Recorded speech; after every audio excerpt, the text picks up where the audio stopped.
bọ́jọ́ bá pẹ́ títí ọjọ́ àgbìn o bọ́nà bá jìnnà jìnnà àdópin o àti sáré àdópin aré àmàtìjìyà àdópin ìyà o àti sunsun àti kan ògiri ó má ti gbẹ̀yìn kọ́ lọ́tẹ̀ ìmọ̀ o bẹ́ẹ̀ ni o.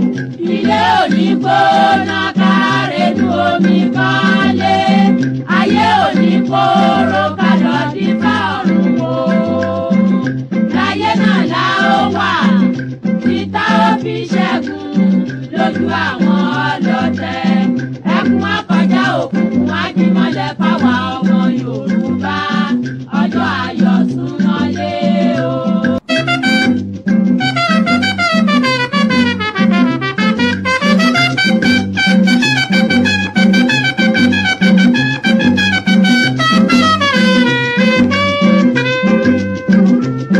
Ó di láéláé pọ́n gbá ó mà di láéláé pọ́n gbá Yorùbá ò ní dọ̀bálẹ̀ ẹ̀fẹ́ nìkan ó di gbẹ̀yìn kọ́ lọ́tẹ̀ ìmọ̀ o. yé ẹ dìde dìde bí ológun ẹ bá jàgà sílẹ̀ o ẹ rántí àtọmọdọ́mọ kò ní sún wa kò ní rẹ̀ wá bá ó fi ṣẹ́gun tẹni tó dé ó sàn ju ẹni tirẹ̀ ń bọ̀ bẹ́ẹ̀ ni ò ní ní dúró kẹ́dúró gbọ̀n kẹ́dúró gbọ̀n kẹ́dúró gbọ̀n gbọ̀n gbọ̀n àtùpàgbé oníkànnì o bí ẹ bá sùn ẹgbẹ́ ọjọ́ ayọ̀ súnmọ́lé o.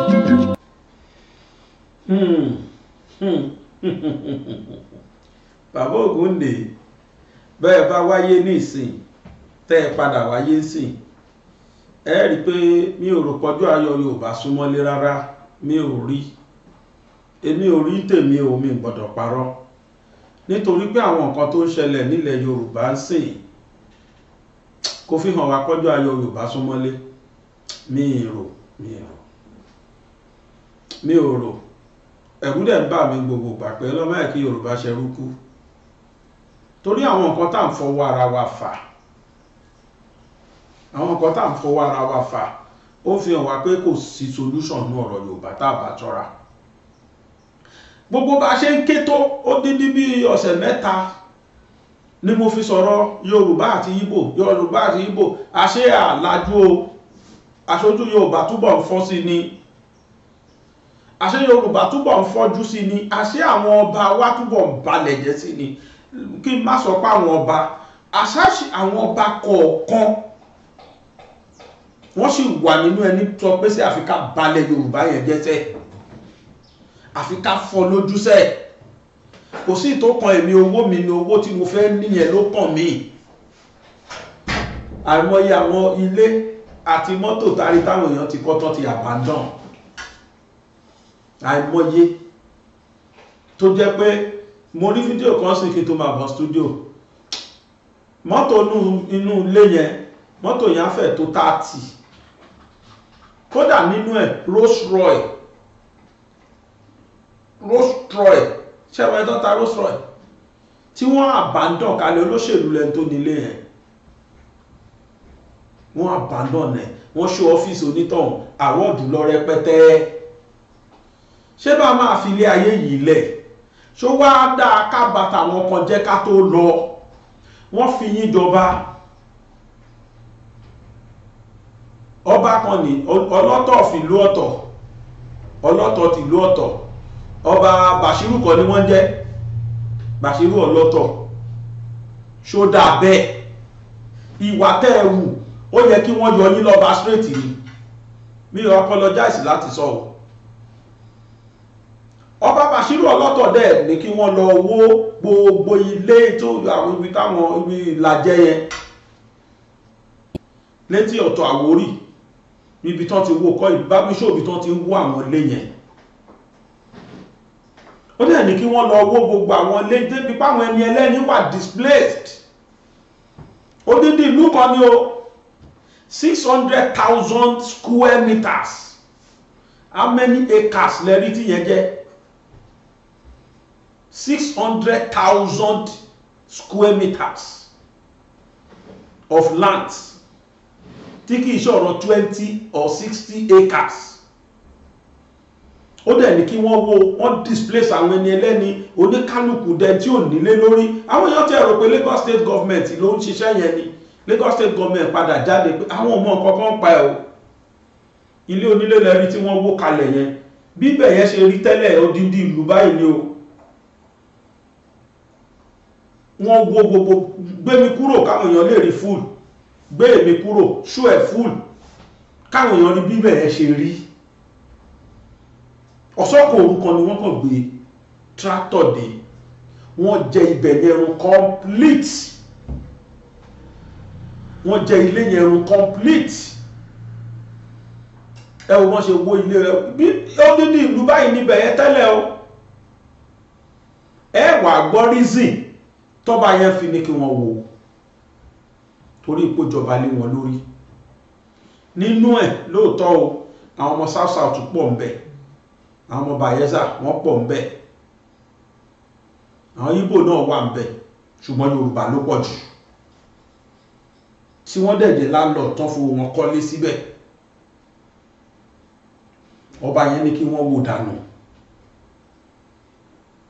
Ókè káwá sọ pé nítorí pé ariwo tá ń pa pé Ìgbò ṣe kinní kan ó lẹ́ṣe nìkan wo, ṣe bí wọ́n wó ti Ìgbò wọn fi ti Yorùbá lẹ̀ ni.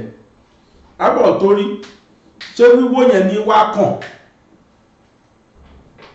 Tẹ́ bá ti ẹ̀fẹ̀ lé wọn pé torí ìwà tẹ́ ń wó afẹ́ lé ẹ̀yìn Ìgbò torí bẹ́ ṣe dàlúwarú o kinní kan o. Ṣé wíwó lé ní kàn. Ókè wọ́n wá wó gbogbo lé yẹn tán bẹ́ẹ̀ full, wọ́n sọ bẹ̀ dilẹ̀ lásán, ibẹ̀ wá lọ sálálú ẹkún ẹlẹ́kún. The next thing tá máa rí tọ́ba ì máa ṣe mo wà shocked to my marrow. Àṣọ́nìtì tán fi wó gbogbo bẹ̀yẹ. Ẹ wó ilé Ìgbò àti Yorùbá àti South South, wọ́n wá tà fún Ìgbò kó wá fi kọ́ tó wà, wọ́n tà fún Ìgbò.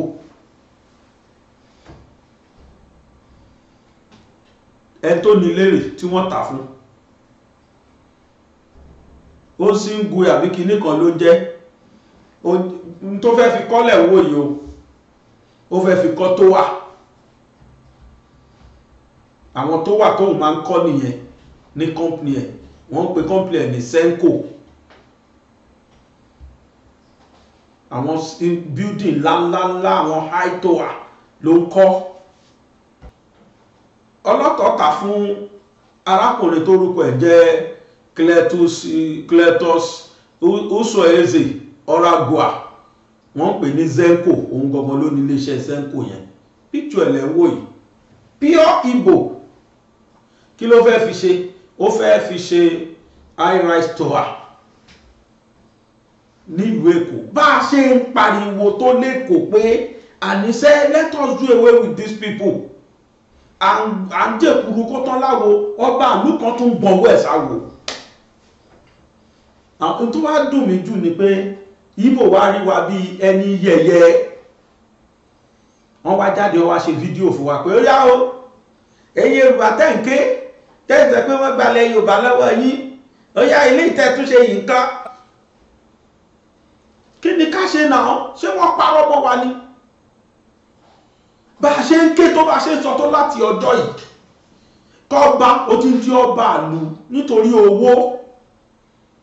Kí wọ́n wó gbogbo òlú, odidi òlú kan ẹ wó dànù, odidi community kan wọ́n wó ẹ̀ wọ́n ṣe pa àwọn èèyàn lẹ́kún lọ. Wọ́n wó odidi community yẹn kanlẹ̀, aṣọ ní nǹkan tó fẹ́ fi ṣe, ọmọ Ìgbò náà lẹ̀ tún wá padà tà fún. Lèmi ṣe sọ pé tó bá jẹ́ bàbá Ògúndé wà láyé sìn, a ti mọ̀ pé ọjọ́ ayọ̀ Yorùbá ó jìnnà sílé o, tó ń sọ pé ọjọ́ ayọ̀ Yorùbá súnmọ́lé. Èmi ò rò pọ́jọ́ ayọ̀ Yorùbá súnmọ́lé rárá, ó sì jìnnà gidi sílé. Àfi tí Yorùbá bá ready láti take decision ta need láti take. What is the decision? The decision is that carry àwọn ẹgbẹ́ wa tó kù ṣe ń rí. Tí Ìgbò bá make a decision, unitary decision wọ́n máa make. Ìfohùnṣọ̀kan ni wọ́n máa make a decision wọn nípa àwọn gbọ́dọ̀ talẹ̀ fàjòjì. Wọ́n ní it is a taboo in our to sell our land is a taboo. It is against our culture to sell out our land. But ìdùnnú Yorùbá ni ọba yẹn sì ọlọ́lọ́mọ a billion tó ń gbé fún torí mo dá mi lójú irú ilẹ̀ ẹ̀hàn lè ra ní million tó bá ta ní 1 billion sà tẹ́ ẹ̀ bá náà tán láyé gbogbo tẹ́ ẹ bá fi rà ẹ máa kó lẹ̀ padà náà ni ṣùgbọ́n gbogbo orí tẹ́ ẹ palẹ́kùn yẹn ń kọ́ àwọn yẹn bá dẹ̀ gbọ́n gbéjọba àwọn bá láwọn gbọ́n wọn lọ kóòtù wọn waste time torí gbogbo wọn ni wọ́n wà well connected bá a ṣe ń ké tó bọ́mọ Yorùbá ṣe ń ké tó lórí social media ṣó yẹ ká rí ọba kan ó ti ẹ̀tọ́ sọ́ba náà àwọn tá a gbójúlé pé kán bá wà bó lóṣèlú sọ̀rọ̀ lẹ̀ ń wò yẹn àwọn tá a gbá tá a bẹ kán bá wà bó lóṣèlú sọ̀rọ̀ àwọn lẹ̀ ń wò yẹn àwọn náà ṣe ń tà fẹ́ àwọn náà túbọ̀ gbọ́wọ́ sóbì yìí pẹ̀lú bá ń sọ pé ẹ stop rú wà yìí it is demonic ore it is our tradition we don't sell land to non-indigene of the state Igbo ló sọ̀rọ̀ o but it is not our own tradition àwa lè talẹ̀ fẹ́ tó ń wà kódà isb dà láwọn èèyàn máa ń wá kí ló dé irú ọ̀dàlẹ̀ wo làwọn tó ń sọ lórí wa yìí ẹ má yẹ ká tọra wa ní ọjọ́ Friday ni mo sọ wípé ìjọ Thursday a rí gómìnà kan tó jẹ́ Igbo ní màmẹ́ tó náà dẹ̀ sọ Igbo fluently mo sọ wípé yẹn pé ọ̀rọ̀ Yorùbá jìnnà àwọn ẹ̀jẹ̀ Yorùbá gangan tó jẹ́ pé nídìílé ìyàdílé bàbá Yorùbá ni wọ́n sí nípò bí Fúlàní ṣe wọlé sí wa lára ní Ìgbò náà wọlé sí wa lára mo rí mẹ́sẹ̀jì kan lẹ́nì tọmọ Haúsá kan ké síta ó ní bóyá bí out of 400 and kìíní kan local government tó wà ní north tó wà ní Kano bí kìíní kan local government ṣá tó wà ní Kano bí local government bí 4-5 ló já Haúsá ní ìrántí bó ṣe sọ fídíò yẹn mọ́ mo sákọ̀wò fẹ́rẹ́ kọ̀wò fídíò yẹn fẹ́rẹ́ bí ká sọ pé bí 1% or 0.1% ló jẹ́ Haúsá nínú àwọn local government tó wà ní Kano ó ní gbogbo local government tó kù pátá Fúlàní ló jẹ́ chairman bẹ́ẹ̀ àwọn ló jẹ́ gọ́fúnà wọn Fúlàní àwọn ló represent wọn Senate Fúlàní Ganduje Fúlàní ni ẹníṣẹ́ wà ń bẹ̀ sí Fúlàní ni Kwankwaso Fúlàní ni àwọn tí wọ́n jolórí kódà lórí ọba wọn Lamido Sanusi Lamido Fúlàní ni so kí wá ní tá a bá ti gba ìran mi láyé wọ́n jẹ gàba lé wa lórí ẹ̀hìn ó máa ṣe o kò sí ni ó máa ń ká mi lára gbogbo gbà ṣó tọ́sọ́ bá a lù ú ẹ̀yin ọba tó kù ó yẹ kẹ́yìn indict bàbá yẹn kẹ́yìn investigate ọ̀rọ̀ yẹn okay let me say allege wọ́n sọ pé mi confirm but wọ́n sọ pé bàbá yẹn ló ta lẹ̀ yẹn wọ́n sọ pé òun ló ní kán wó ogbó lẹ̀ yẹn òun dẹ̀ ló tà fún Yíbò wọ́n sọ pé ẹjá sọ pé wọ́n sọ pé allegedly wọ́n allege pé òun ló ṣe bẹ́ẹ̀ tó bá wá jẹ́ bẹ́ẹ̀ lóòótọ́ ṣó bójúmu fọ́ bàálù kílẹ̀ wá ní owó tẹ́ ẹ̀ ti ní you people had more than enough ṣe mọ́tò bí ó tán lójú wa tán lójú ẹ̀ ọjọ́ sátọdé ń bì ọmọ mi fẹ́ lọ ṣe exam dẹ̀ sáré gbé pé kí n máa gbé lọ sí exam hall tó rà ti pẹ́ lé à ń lọ lọ́nà ní bírèkì ò mú mọ́ Ọlọ́run ló yọ wá mọ́tò tó ti load tó fẹ́ jáde kúrò ní orí ìlà pé kó ń bọ́ sí fast lane kó máa lọ́n tiẹ̀ ni mọ́tò yẹn lọ là mọ́ right off ni mọ́tò yẹn gbogbo mú mọ́tò tèmi náà parẹ́ ni tólúwẹ̀ bá bọ́tàyàn bá ṣe sẹ́mú bẹ́ẹ̀ ṣe bó parí nìyẹn gbogbo ilé nǹkan tá gbogbo ẹ̀ waste kò tí ẹ̀ tó tí mo tún káwọn ọmọ sínú mọ́tò àtèmi àti mọ́tò tí a gbá ọlọ́run ò jẹ́ kí casualty wà nínú kankan ní wa mọ́tò ló kàn bàjẹ́ nígbà tán káyé tí máa fi tún mọ́tò wọn ṣe wọ́n ka bí 400 plus mo wá wò pé 400 plus ò tó ẹ̀mí èèyàn mọ́tò yẹn lẹ̀ ń wò yẹn ó rún tán ni mọ́tò yẹn rún tán pátápátá ó bàjẹ́ tán kò sí solution sí àwọn panel ni wọ́n ṣe bá mi náà tó ṣe náà bẹ́ẹ̀ ni wọ́n rà láńra agbára wo sí 480 something thousand ṣé kò jọ ẹ̀ ṣé owó tẹ́mi béèyàn bá kú inú ẹ̀ ṣé mo lè wà ní studio sí kí n máa ní mò ń sọ̀rọ̀ ní téèyàn máa rò nìyẹn kó tó máa sọ pé òun wùwà a máa rò pé ó lè tàn báyìí kí ni mo fẹ́ sọ fọ́lọ́run tí bá pàdé ọlọ́run kí la fẹ́ sọ sáré kí la fẹ́ sọ lálùkì àwọn ẹ pa àwọn kan gbé ẹ wá dídí lọ ta ogbó lẹ̀ yẹn fẹ́ fún káàtẹ̀ wà ní Yorùbá ìbà tó dáa o fún Yíbò à ń sọ̀rọ̀ pé kí Yíbò kúrò nílùú wa ká gba freedom ìlú wa ẹ̀ẹ̀rí yẹn sọ ẹ̀ẹ̀rí yẹn ṣe o ohun tẹ́ ẹ̀ ṣe o ní pé ẹ wá tún pé Yíbò pé sẹ́kò mo wá gbẹ̀lẹ́ nígbà tẹ́ mú odindi ìlú tẹ́ ẹ tà fún Yíbò káàtẹ̀ wá sọ pé Yorùbá ló ṣì lẹ́ra ń gé ibẹ̀ fún tà àbá sọ pé ẹ̀yin náà follow Lagos State Government tó ń ṣe reformation bọ̀ kò sí yẹn ẹ wá lọ tà fún Yíbò ẹyọ kan débi bá ọmọ Yíbò ẹgbẹ́ ẹ̀ wọ́n wá fi Yorùbá ṣe ẹlẹ́yà lénìí wọ́n wá fi Yorùbá ṣe ẹlẹ́yà bá mi show fídíò ọ̀gbẹ̀ni fídíò ọmọ Yíbò yẹn tó fi Yorùbá ṣe ẹlẹ́yà bá mi show ẹ̀. Gbagangba Yoruba people, I hope tomorrow una no go come and come tell Igbo people say Igbo people wan collect on our land. I hope as una don do this one now, as una do this one, open eye do this one, I hope tomorrow una no go come now come say Igbo people wan collect on our land. Now over 600,000 square meters of land. Now una carry give one man for Lagos now. Congratulations to Zenko Communications first of all. Congratulations to him. But now over 600,000 square meters of land. Now na pursue over 300 abi 400 families so they stay for that Ilaje. Carry and say give one man. I no want you say tomorrow na can't complain no. Because this particular matter, when they say Ebonyi people they stranded for Ilaje for that costain because now Ebonyi people plenty for that place pass. I book flight from Port Harcourt go Lagos. I went to that place. I made a video. I called on Ebonyi government and I called on everywhere meaning Nigerians to support Ebonyi people so that they go fit go back home or find another place where they go they stay.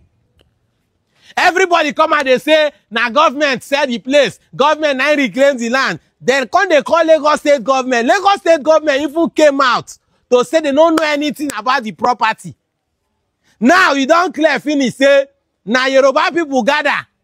Sell the property, sell all those land where they there. 600,000, I be 6,000 square meters of land, I beg your pardon. I be 600,000, it be like 600,000 square meters of land. Then sell and give Zenko Communications. Very good one, very impressive. See when I go make the video here. Now when I been talk about the place with this. And now see when Zenko, White Money and some of entertainment come check the place. Now the video be this. He give me joy, say, nah, for development and growth, now make person buy this place.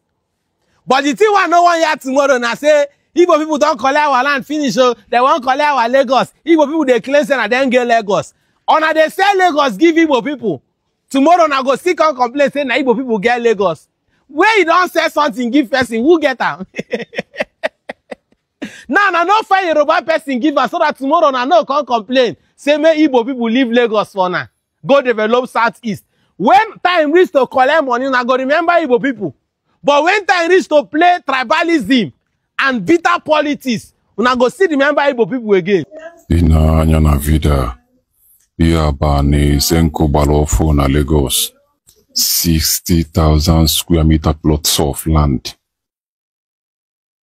Ani efu obali ofu nso saka obali si ani anyị na-afụ now. Onwebeghị anything obido oluba n'anya bani. Ina anya ga-afụ ka agbalicha ebe niile. Mekwe ndị otu ya ma white money ma ọtụtụ ndị ọzọ sokwa ya nọdụ ebe ahụ. Onye ọbụla nọchazi na-enene dị anyị ọgbala. Onwe ọtụtụ ndị mmadụ nwee opinion. Na-ekwugasị ihe dị ha n'obi gbasara dịsị anyị Zenko Balofo na Lagos. Wee na-asị why o ji wee continue na-agba anyị na-develop. Instead of ibulu this investment. Bịa na East bịa lụọ ihe ọbụla ọ chọọ ịlụ. Ọtụtụ ndị mmadụ wee na-agwakwa ndị na-ekwu nke asị na Zenko akpatagwa ego bụ na ọkpatagwa ego na ọ ga-eme investment ebe ọbụla ọ chọọ na Nigeria. Na onweghị onye si wee kpata ego na-ego. Ọtụtụ wee wekwara ihe mee kọmpani nwanne Peter Obi wee na-ama atụ etu esi wee kutu kọmpani ya ma etu gọvanọ Lagos si enwe anya ufebe properties ndị Igbo dịgasị. Ebe ọbụla ndị Igbo lụ something ejecha ofu ya ga-eme ka e wee kutuo the properties mebisia ihe niile dị ebe ahụ.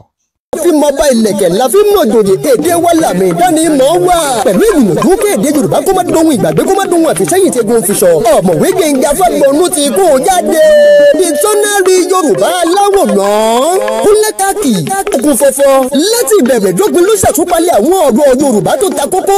Pẹ̀lú àlàyé lẹ́kùnrẹ́rẹ́ látẹnu olùkọ́ àgbà. Kò ṣeé mọ̀ níní fún gbogbo ọmọ Yorùbá o. Àgbàlagbà tàbí àwọn ọmọdé ìsẹ̀yìn. Àwọn àkójọpọ̀ ọ̀rọ̀ Yorùbá tó ta kókó tó lé ní ẹgbẹ̀rún mẹ́tàlá pẹ̀lú àwọn àwòrán tí yóò mú òye ọ̀rọ̀ yéni ní kankan. Dictionary Yorùbá ti wà jákèjádò ilé ìtajà àti ilé ìtàwé jákèjádò àgbáńláyé.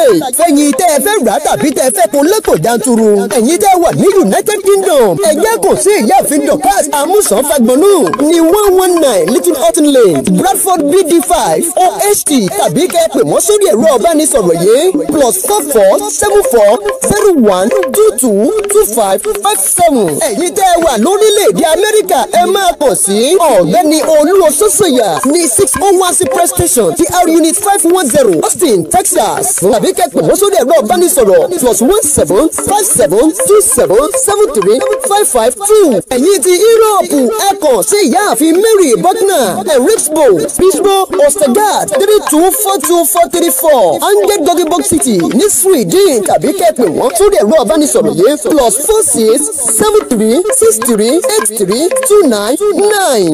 Ẹ̀yin torílẹ̀-èdè Nàìjíríà ìrọ̀rùn ló bá dé o. Ní ìpínlẹ̀ Ògùn ẹ máa kàn sí Bàbá Gbàgede Ìmọ̀ Tẹlifíṣàn tàbí kẹ́pẹ́ wọ́n sórí ẹ̀rọ ìbánisọ̀rọ̀ yìí 08130672361. Ẹ̀yin ti ìpínlẹ̀ Ọ̀yọ́ ẹ pè ọ̀mọ̀wé Victor Taiwo sórí ẹ̀rọ ìbánisọ̀rọ̀ yìí 08126923916. Kò ṣeé mọ̀ níní o fún gbogbo ọmọ Yorùbá o. Ẹ káàbọ̀ padà.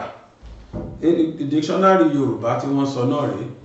Ẹ jẹ́ kí àwa tí àbá tì ní kó tó tán ó dá ká ní lọ́wọ́. Torí lẹ́yìn tí mò ń tà yìí lọ́dọ̀ tèmi mo fẹ́ fòkè lé bẹ́ẹ̀.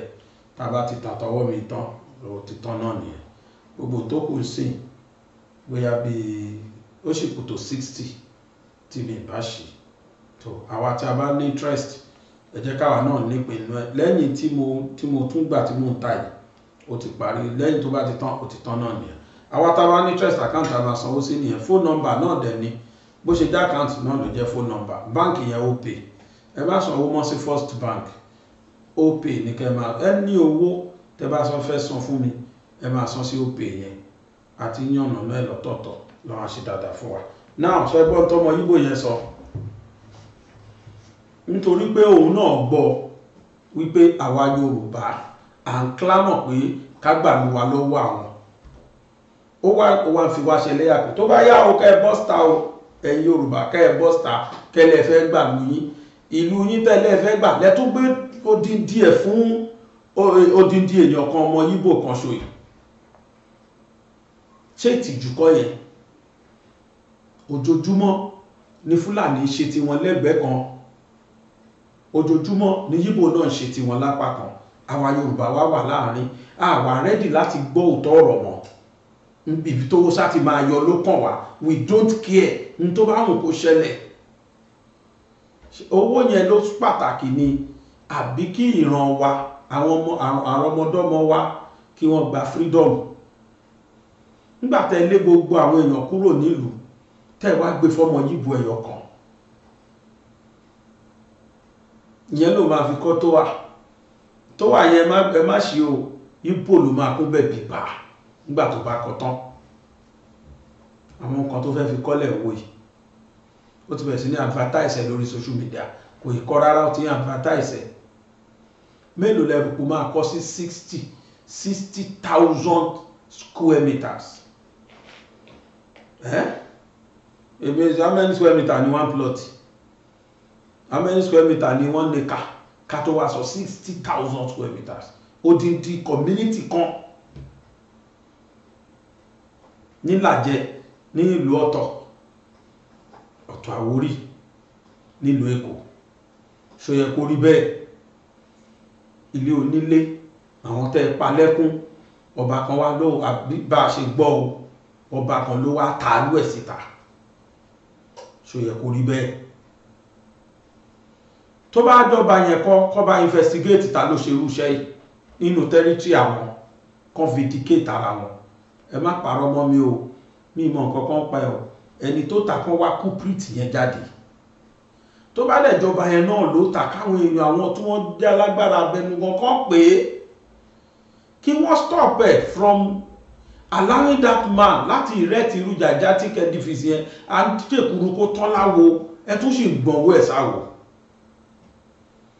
Ṣé Yíbò àkóọ̀lẹ̀ Yorùbá pẹ̀lú tẹ̀rùbà bọ̀ yìí? Àbí ìyẹn náà tó ti dá láṣẹ lápá àbì kan? In fact, ó mà ṣe o. Fúlàní lọ́tún, Yíbò lósì, Yorùbá wá wà láàrin. Àwa sọ pé ọjọ́ ayọ̀ súnmọ́lé ń bọ̀.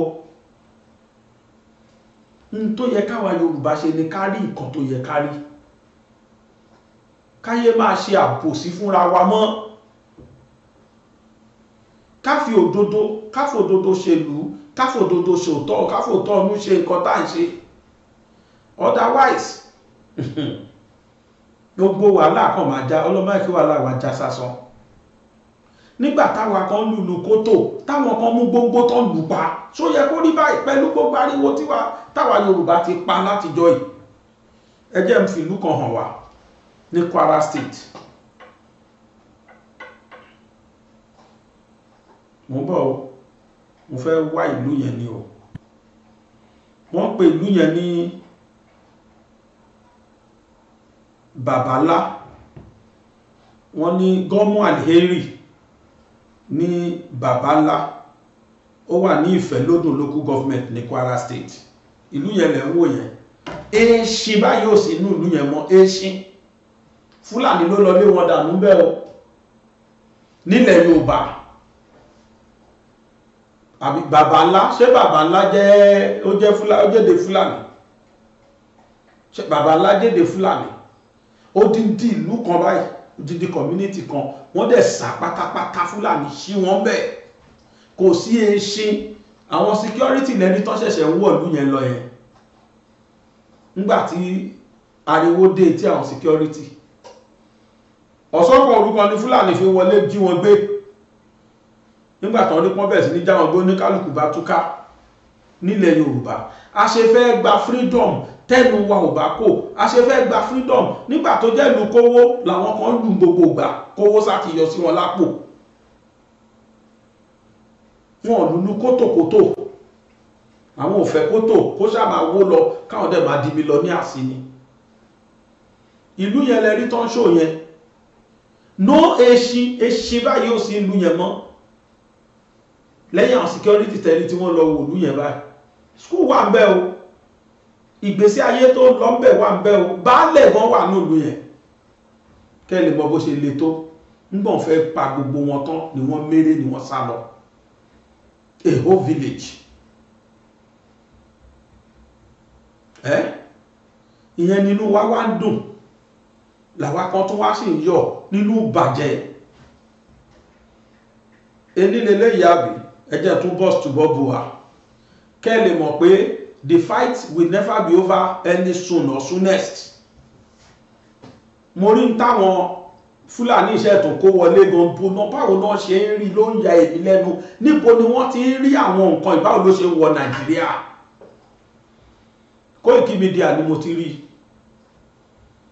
làwọn Fúlàní ẹ̀rí àwọn Fúlàní òṣàtọ̀ tó ṣẹ̀ kó wọlé lẹ́wọ̀ ẹ̀rí irinṣẹ́ yọ èmi kúrò jẹ́ káwọn èèyàn rí fúlù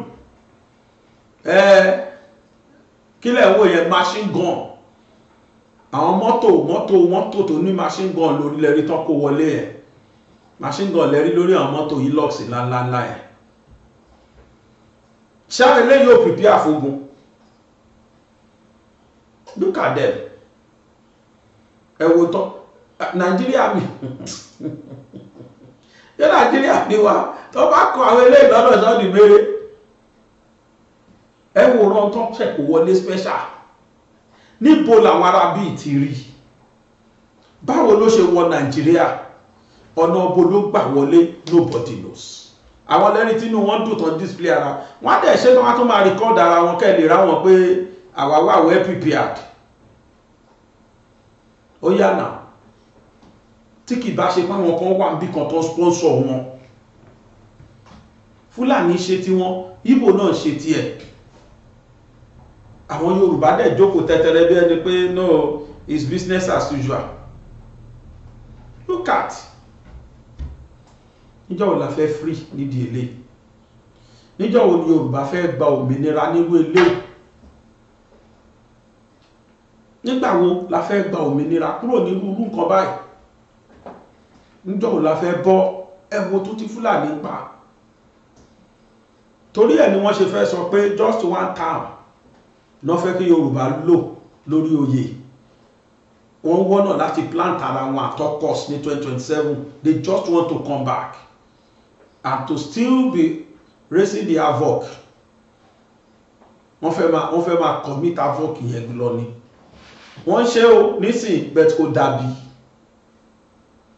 compared to Buhari's era that's what wọ́n fẹ́ padà wá dandan they are strategizing seriously wọ́n wá mọ̀ọ́mọ̀ máa rán ọmọ Yorùbá wọ́n rán ọmọ náà síná wọ́n mọ̀ọ́mọ̀ máa rán Yorùbá síra wọn ẹ lọ máa dàlú ara yín rú wọ́n ìwà yẹn fẹ́ kíù sẹ́yìn ẹnìkan ìyẹn ni wọ́n plan lọ́wọ́lọ́wọ́ sí ní north wọ́n fẹ́ gbé consensus candidate kan dìde kan kíù sẹ́yìn ẹ̀ káwa south káwa wá máa jà síra wa ṣé kò wá wà advisable ká ti lọ before 2027 ìyà yẹn lójú dọ́sìn it is very very imminent kọlọ má jẹ́ kó kàn wá o àwọn tí wọ́n sì máa jí gbé láti 2027 ò tí mọ́ra wọn lọ má jẹ́ kàn wá torí tí wọ́n ṣe àgbo wọn tó ń tàdí mẹ́yìn ni ó lọ mú agbára tara wa Ìgbò ń jó lọ́tún àwọn Fúlàní ń jó lósì àwa Yorùbá ń dunnú àárín àwọn tó ń pariwo àárín wọn bí idiot àárín wọn bí non-entities àárín wọn bí àwọn tí ò dákan mọ̀ instead káwọn èèyàn gbọ́n tá à ń sọ kán react lé lórí àwọn èèyàn ready láti tẹ́tí gbọ́ wa all they want is kówó sáti yọ tí kì bá ṣe bẹ́ẹ̀ ṣó yẹ ká rí ọba kan lẹ̀ Yorùbá according to bọ́n ṣe sọ alleged pé ọba kan ṣe bẹ́ẹ̀ ṣó possible ṣó dáa Governor Lagos State arọ yìí ẹ bá wa investigate ọ̀rọ̀ yẹn ta ló ta ilẹ̀ yẹn fún Senko why Senko why so torí owó tí ìyẹn ti gbé lọ ká wọn mọ́ torí owó tí ìyẹn ti gbé lọ ká ọba yẹn mọ́ ọ àwọn ẹnikẹ́ni tó bá ń kó tà á torí owó tí wọ́n ti gbà náà ṣe lọ displace 100 of residents tó wà ń bẹ̀ náà ṣe lọ wólé wọn dànù tí wọ́n sọ bẹ̀ dílẹ̀ lòun fẹ́ fi kọ́ ló fẹ́ fi kọ́ high rise tower náà ṣe pa àwọn èèyàn lẹ́kún lóríṣiríṣi I wouldn't know mi mọ̀ nǹkan tó ṣẹlẹ̀ o. Yorùbá nídìí láti jókòó ká bára wa sòótọ́ ọ̀rọ̀. Yorùbá já bára wa sòótọ́ ọ̀rọ̀. Yorùbá nǹkan tí ń ṣe wá o. Àìsàn láti kọlu Yorùbá o. Ẹni máa wò wá sọ kò yé mi o. À ń pariwo sí torí bá àfẹ́kẹ́ mọ àwọn àrọmọdọ́mọ wa tó ń bọ̀ náà tó padà máa jìyà yìí ni. Kí ni solution o? Kí ni ká tún ṣe? Agbára táwa nílà wá ń sáyì. Àwọn kan wà tó jẹ́ pé ọ̀tọ̀ níjà táwọn ń jà tó dẹ̀ fi Yorùbá nation bojú. Àwa sọ sincerely. Ẹ jẹ́ ká gbọ́ràn o, ká react sí. Let us act swiftly. Ọ̀rọ̀ kan sọ pé ẹni tó bá gbọ́n kó gbọ́n tí ẹ̀mí ń sọ. Ẹ jẹ́ ká gbọ́ràn o. Ẹ wo tí Fúlàní plan fún wa. Ẹ wo machine ńláńlá tí Fúlàní kó wọlé sí. So ìbọn tó ti ẹ̀ ṣe fọwọ́yìn lẹ́rí tẹ̀ ń pariwo. Ẹ wo machine guns. Ẹ wo tán lọ sí wọlé. Ṣé báwọn kan ni wọ́n fún wọn láwọn nǹkan yìí? Ṣé báwọn kan náà sponsor àbí ṣé Fúlàní ló lọ kó wẹ̀ráwó àwọn eléyìí? Báwo ló ṣe wọlé? Níbo ni wọ́n wà gbà? Ṣé bọ́dà wa ò ti wà porous? Ṣé security wà bọ́dà wa? Ṣé wọn lẹ́ni tó ń gbé wọn jà nínú ìjọba? Ṣé wọn láwọn tí wọ́n forúkọ wọn wọlé nínú ìjọba? Because mo wo báwo ni irú àwọn mọ́tò ìṣe lè beat security Nigeria wọlé. Kò yé mi o. Yorùbá, let us wake up from our slumber. Even nǹkan kìí ṣe slumber mọ́. Our deep sleep á sùn débi pé a tún ọrùn pàápàá kódà lálárí lẹ́nu wa rẹpẹtẹ yìí. Tábà wá tètè jí nígbà tó yẹ ká jí. Ọlọ́mọ ẹ̀ kí Yorùbá padà ṣẹ̀rú ní ìtàǹbà bọ̀ yìí o. Ẹnìkan kọ write up kan. Mẹ́sẹ̀jì yẹn sọ pé bitter truth by a Yorùbá leader. How sad for the Yorùbá nation. Did the Igbos put guns on anybody's head before buying up Alaba Ajegunle, Isolo, and Oshodi, Lagos? Sanparo. Ẹni yẹn béèrè pé did Igbos put guns on anybody's head before buying up Alaba, Ajegunle, Isolo, and Oshodi, Lagos? Did they use juju before the Ibadan surrendered Iwo Road to them? And what were we looking at before the Igbos took over Ishida and Adeti in Ilesha? Where were the Yorubas when the Igbos tried and built 90% of the hotels in Abuja? Was there a law that excluded the Yorubas from selling building materials? Dear, building materials market in Abuja is 90% Igbo owned. Midday building materials market in Abuja is 90% owned by Igbos. So the more we point one finger at the Igbos, the more we have the other four fingers pointing at our laziness and lack of initiative as a society. The Yoruba should have been better with all our education, but we may be worse than the Fulanis who just roam around the bush. Why? Because we lack the entrepreneurship spirit. We just want salaries from doing 8 a.m. to 5 p.m. job. We proceed in foolishness and we persist in hoping to rape plenty without sowing hard. The Igbos are different. Hence, we are now jealous and envious. We love wasteful parties and also Ebi and Asho Ebi. Just a little business without even making any profit yet. We usually call musicians to spray money like confetti. Where are all the board members of Ebenezer Obey today? Where is lawyer Omoyinmi and Lanre Badmus? Where is Oroki Social Club of Osogbo? Where is Faceless of Ilesha, Felatis of Ilesha, and the likes, whose trademark was to bring Sunny Ade to Ilesha every Christmas to waste all income gathered for the year. The Yoruba society wasted their leading lights on excessive consumption and wasteful attitude. We wasted our capital on frivolous social gatherings. We took religions to ridiculous levels, such that the wealthiest pastors and churches are now Yorubas. But all the wealth extracted by the churches from the Yoruba nation is also merely flaunted to show whose God is the most miraculous. So we have become paupers, and destitute, as the Yoruba nation cannot now pay salaries. Pensions are owed for years. Tell me, is Osun State filled with human beings or goats to have tolerated Aregbesola, who they rejected Akande? Say it loud. When they rejected Akande, say it loud. Is the constituted authority of Ibadan sane to just bring about 21 numbers from nowhere to receive salaries, where there is no money to reopen Ladoja Akintola University? Ladoke Akintola University ló fẹ́ kọ́.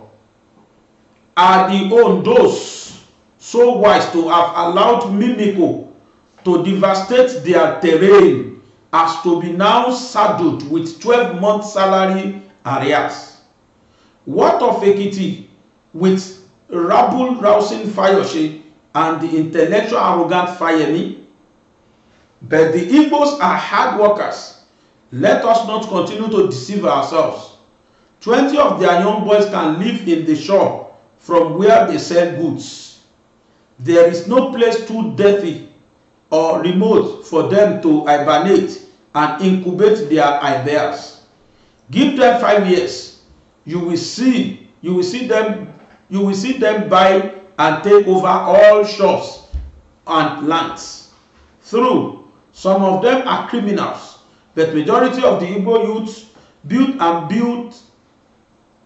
build physical structures always, while the Yorubas are content with looking for salary jobs, so that they can have siesta in the afternoons and then attend parties on Saturdays.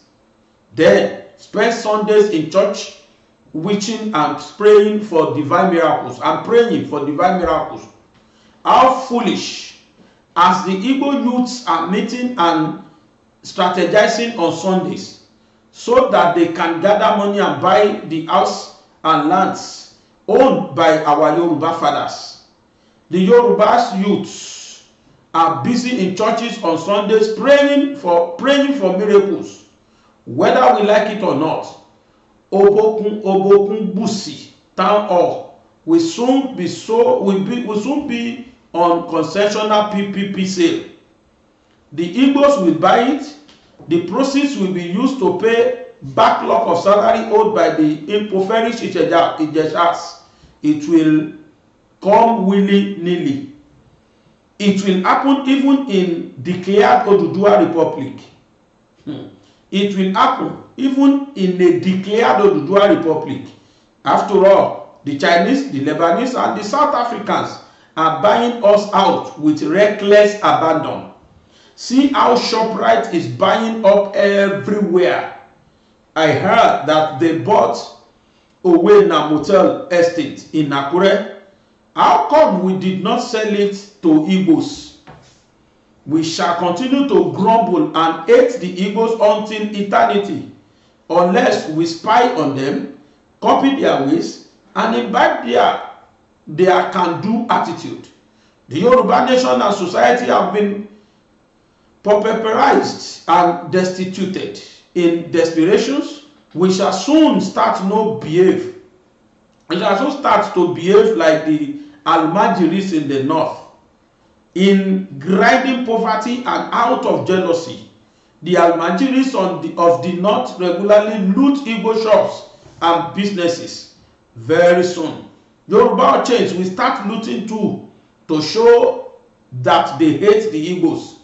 The Yoruba leaders are busy grooming their youth for political thuggery and cultists to be at their disposal during elections to disrupt and steal ballot boxes for them. Even some of us here will defend it to show our hatred for the Igbos, whereas the looting is as a result of hunger and uselessness of our society. How sad for the Yoruba nation. Dr. Nasiru Ajala, please share until it reach our southwest leader, Dr. Nasiru Ajala Kabara, National Youth Leader of Omo Odua Yoruba Community, 19 northern states including Abuja. Ibi tí wọ́n ti kọ́ wá nìyẹn. So, ṣẹ́gbọ́n tọkùnrin sọ, ráìtà yìí mo support ẹ̀ 70%. Kò kúkú parọ́. Àwọn ìbéèrè tó tiẹ̀ kọ́kọ́ fi wọlé, ìbéèrè ńlá ni. Ṣé wọ́n gbébọn, ṣé Ìgbò gbébọn sí Yorùbá lórí ni?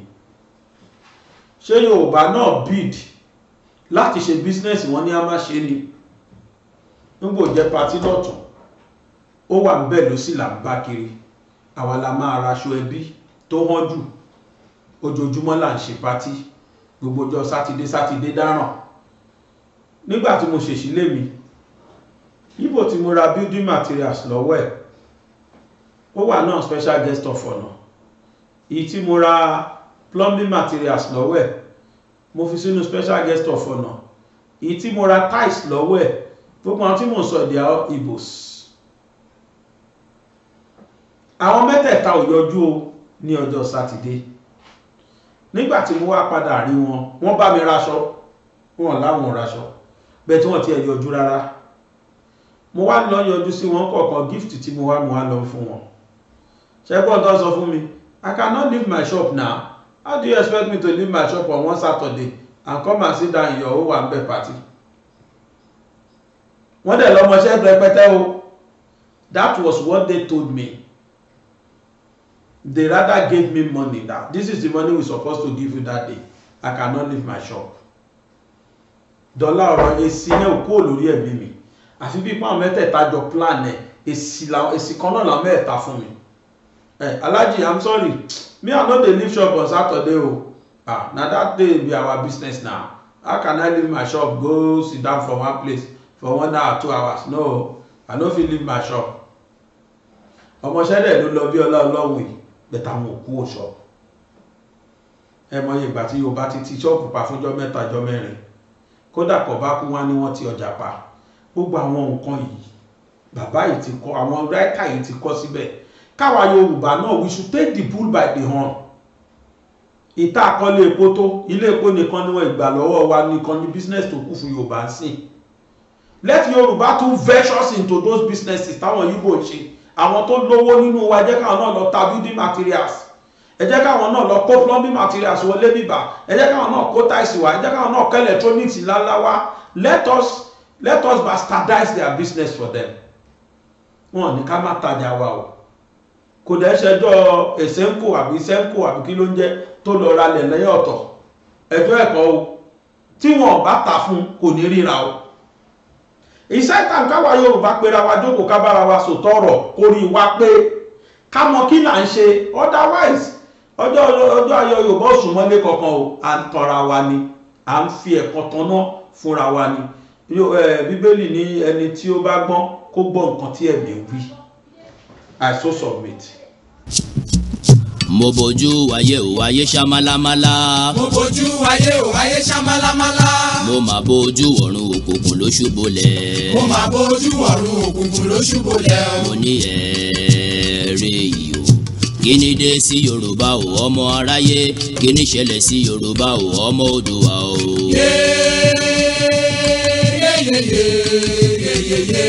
Àwa máa ṣeun ọ̀rọ̀ là ń bẹ.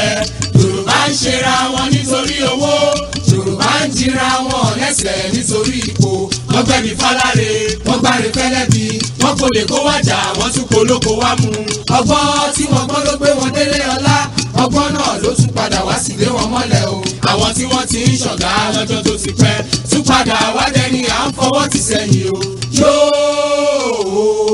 Yorùbá yoyoyo bí iná alẹ́ Yorùbá rúrúrú bí omi òkun Yorùbá bàbá ni bàbá ń ṣe. yóò Yorùbá ronú o. ọmọ Yorùbá ẹ jí gìrì. ẹ jẹ́ ká gba òmìnira tiwa. ọmọ Yorùbá ẹ jí gìrì. ẹ jẹ́ ká gba òmìnira tiwa. òmìnira ni Yorùbá fẹ́ o nílẹ̀ bàbá wa. òmìnira ni Yorùbá fẹ́ o nílẹ̀ bàbá wa. ọmọ aláṣọ ò gbọ́dọ̀ wá kísà, ọmọ ẹlẹ́ran ò gbọ́dọ̀ jẹ́gun.